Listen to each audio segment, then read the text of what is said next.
అదే సినిమా ఎంత బాగుందని మనకు అనిపించిన యాజ్ ఎ డైరెక్టర్ ప్రొడ్యూసర్కి అనిపించిన థియేటర్ వరకు ఆడుతుందో లేదని ఒక భయంతో ముందే ఓటీటీకి అమ్మేస్తారు కదా.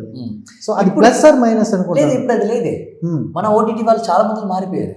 ఇప్పుడు నేను చాలా ఓటీటీ ప్లాట్ఫామ్స్ చాలా మంది ఉన్నారు ఫ్రెండ్స్, వాళ్ళు చెప్తున్నారే థియేటర్లో వెళ్ళి మీరు గెలుస్తున్నారు, అక్కడ గెలవండి ముందు థియేటర్లో. ఇప్పుడు చెప్తున్నారు తర్వాత రీసెంట్ టైమ్స్ లో ఇప్పుడు మీరు లిస్ట్ తీసుకుంటే బిఫోర్ రిలీజ్ ఏ సినిమా కూడా మీకు ఓటీటీలో బిజినెస్ అవ్వట్లేదు, తీసుకోవట్లేదు. ఎందుకంటే మన వాళ్ళు ఇష్టానికి అడిగేస్తారు. ఒక 3 కోట్ల సినిమాకి మేము 6 కోట్లు ఖర్చు పెట్టామండి అంటారు. మన వాళ్ళు ఏం చేశారు, కోవిడ్ టైంలో 6 కోట్లు ఖర్చు పెట్టారా, సరే సార్ మీకు 7 crores ఇస్తా అని చెప్పి సినిమా తీసుకొని సినిమా ఫట్టే అయితే చాలా సినిమాలు అయ్యాయి కోవిడ్లో. వాళ్ళకి చాలా ఇరిటేట్ అయిపోయారు ఓటీటీ ప్లాట్ఫామ్లో ఉన్న వాళ్ళంతా.